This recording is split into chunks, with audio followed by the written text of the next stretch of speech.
It's time for Top That Trade. Joining us now, Phil Flynn, a Fox Business Network contributor, and that options trading pro, Alan Nuckman. Here we go, guys. Round number one, Oil Royal. What does it mean when North Dakota is hinting at an oil recovery in the U.S.? Well, they got beat up very badly, so it's nice to see the bounce, it's nice to see a bit of recovery, but it is a sign of optimism that that's coming back. And if you see prices, we're back above 45. This $10 wedge targets 55, a level that we haven't seen since July of 2015.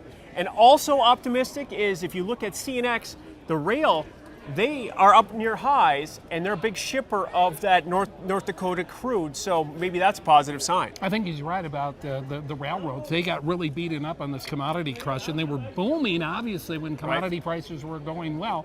And I agree with Alan. I think $55 is in the cards for oil, and a little bit of squeeze. We are in the minority because a lot of people are very bearish oil here, but we could have an OPEC production deal.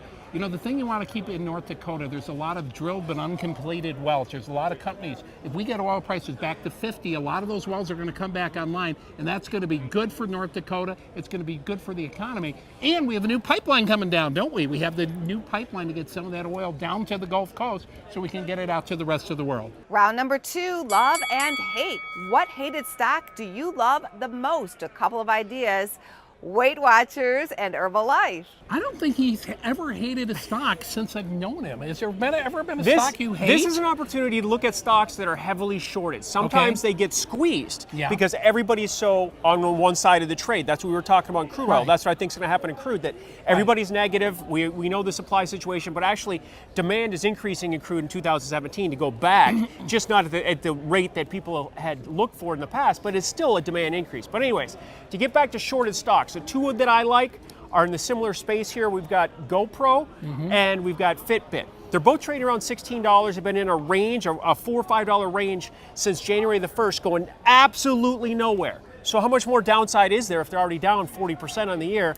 I think from risk reward. Unless they go bankrupt, of course. But I'm not saying they will, but I'm just saying that's the risk on these stocks. But I think he's right this time. These stocks have been beaten up, down 40 and 50%. And and to be honest with you, I think Fitbit still has a major part of the market share when it comes to the 35% But the one that you gotta love is Weight Watchers, right? Weight Watchers. You last week didn't like Weight Watchers. You can't like it this week. I changed my mind. Okay, now you've changed my mind. All right. I've seen the light. Once you went to one of your meetings. Yes. And sat down and they went through the whole program for you. They went through the whole program. I'm a believer. And you were saying Oprah, right? Oprah was the big buyer? Yes, she's heavily involved, 10% stake in Weight Watchers. But it's a mentality. It's a taking advantage of stocks that have heavy short interest because those shorts have to cover on a squeeze, on a push to the upside.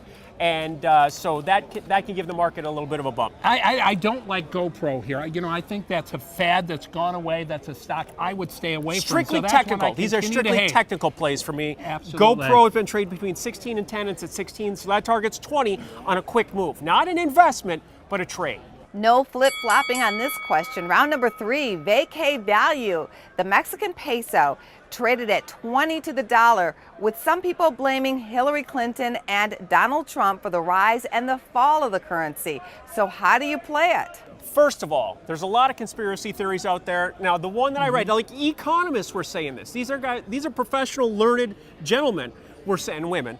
We're saying that the reason the peso made those new lows was because Hillary was sick, and if something happens to Hillary and Trump gets elected, then the peso's toast. Right. Well, you know what? Hey, maybe the peso should be toast because we're giving all their economic growth to them.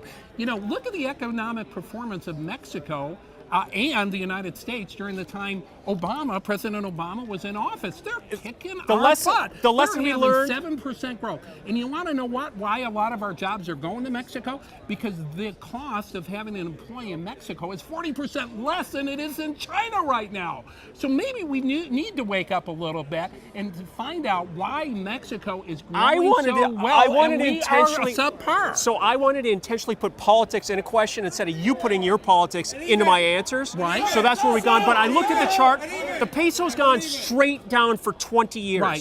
So this has nothing to do with the political situation right now. Right. It's straight down for 20 years. It's a trend downward. And I don't know what's going to cause it to bounce, but I wouldn't say it's because Hillary. Why is our economy doing so well under the free trade agreement and we're doing so poorly? Why is our growth Pathetic. There is absolutely no other That's way. a word? It is Pathetic? pathetic. 1.2% growth. As after far as 8 years? industrialized nations, our growth is envied. If you Okay. compare it to the industrialized Well, nations, I mean, but we came out of the still financial crisis the pathetic. It could be a fastest. lot- we can do a could be lot better. better, a lot It better. could be better. The car was driven in a ditch, and now we haven't gotten out of the ditch fast enough. Right, exactly. Well, since I clearly have one contestant who's a left winger and another who's a right winger, I want to call let's myself make the a right winger by let's far. make the I call bonus You're a round winger. question You're a great winger. again. Economist. The Dow Jones Industrial Average has returned an average of what? 2%, 5%, or 10% during the presidential election year. It's usually, I would say give me the 3 numbers again. 2, 5, and 8. 2%, 5, and 10. 5 and 10. Presidential election year. I'm going to go in the middle with 5. Yeah, I think it's low because there's that level of uncertainty. It's 10. Very It's good. 10. Good one. Good one. Well, like forever There you since go. the stock market According started. to the report. I believe it. I didn't consider the time frame. I mean, is it in the last 50 years, or is it the last forever? It's pretty much the last forever, Alan. Forever. So thanks for Forever. coming on the show. Business First AM continues after this.